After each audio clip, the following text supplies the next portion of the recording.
할렐루야, 좋은 아침입니다. 오늘은 12번째 집중의 날입니다. 오늘도 하나님께서는 나를 바꾸는 24를 통해 여러분들이 하나님의 일꾼으로 은혜를 헛되이 받는 자가 아닌 은혜를 사모하는 자로 그 은혜를 기억하고 나누는 자가 되길 간절히 소원하십니다. 오늘 말씀의 제목은 바울과 디모데가 누린 나의 24입니다. 말씀은 사도행전 9장 15절 말씀입니다. 주께서 이르시되 가라, 이 사람은 내 이름을 이방인과 임금들과 이스라엘 자손들에게 전하기 위하여 택한 나의 그릇이라. 하나님께 쓰임받는 사람들의 세 가지 공통점이 있습니다. 첫 번째는 예수가 그리스도이심을 보았고 정확하게 깨달았으며 삶에서 누리는 사람들이었습니다. 예수가 그리스도 되신다는 사실은 성경 66권의 핵심이며 지금도 오늘도 영원토록 변함없는 하나님의 진리이자 변하지 않는 영원한 약속입니다. 그래서 예수 그리스도를 정확하게 아는 것이 바로 신앙생활의 시작이며 오늘 하루의 시작이 되어야 합니다. 두 번째, 현장에서 사단의 전략 12가지를 본 사람들입니다. 사단의 함정에 빠진 사람들은 창세기 3장의 나 중심에 빠져 있고 창세기 6장의 물질 중심에 빠져 있으며 창세기 11장의 가짜 성공에 빠져 있습니다. 두 번째는 사단의 틀, 결국 사도행전 13장 점술과 16장 무속, 19장 우상숭배에 빠진 사람들입니다. 세 번째는 사탄의 올무, 불신자 6가지 상태에 빠져 영적 문제, 우상 문제, 정신 문제, 육신 문제, 가정과 자녀 문제, 미래와 내세 문제에 그 전략을 본 사람들입니다. 결국 사단의 12가지 전략은 한 인간을 하나님 모르게 하여서 지옥 갈 수밖에 없는 그 전략으로 개인과 가정과 사회와 지역과 나라를 파고들었습니다. 하나님께 쓰임받은 세 번째 공통점은 하나님의 절대 계획을 본 사람들입니다. 하나님의 절대 계획은 절대로 변하지 않습니다. 부족한 저와 여러분과 우리 교회를 통해 하나님은 하나님의 일을 하시고자 합니다. 하나님의 일은 많은 사람들이 주께로 돌아오는 것이며 많은 사람들이 예수 그리스도를 믿고 깨닫는 것이 바로 하나님의 계획입니다. 오늘 본문의 바울과 디모데가 미리 붙잡은 언약이 있었습니다. 바울이 붙잡았던 언약은 부활하신 예수 그리스도께서 주신 천명이요 사명이며 소명이었습니다. 부활하신 그리스도께서 주신 그 천명과 소명과 사명은 바로 로마 복음화였으며 세계 복음화였습니다. 바울의 제자였던 디모데가 붙잡았던 그 언약은 언약의 눈물이었습니다.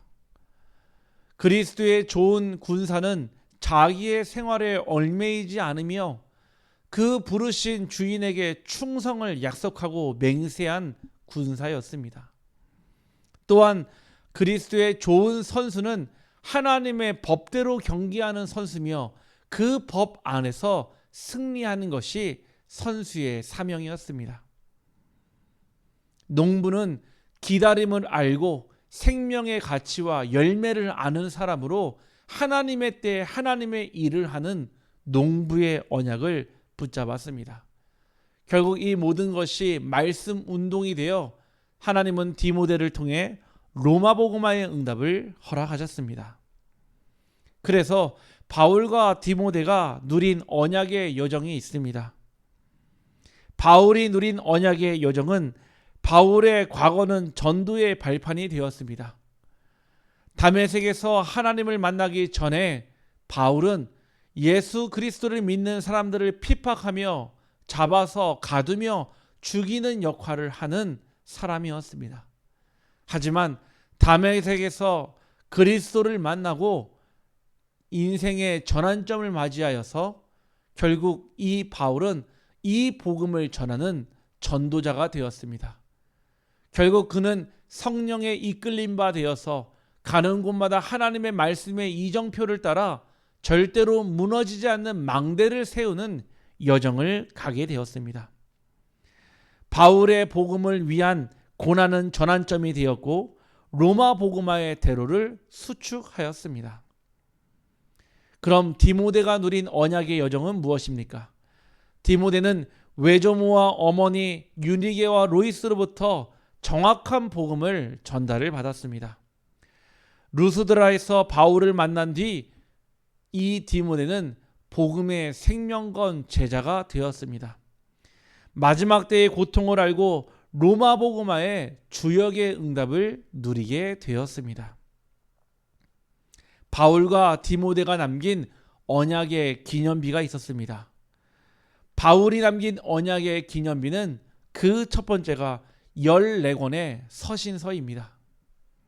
또한 복음의 생명건 제자들이 로마서 16장 일꾼들과 브루스길라와 아굴라와 같은 목까지 내놓은 제자들이 그와 함께 했습니다.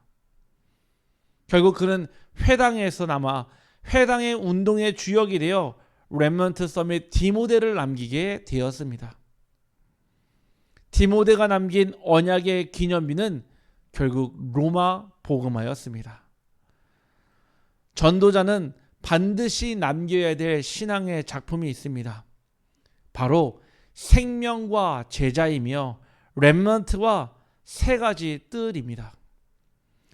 하나님께서는 세 가지 뜰을 통해 이방인들과 치유와 후대와 아이들의 뜰을 허락하셨습니다.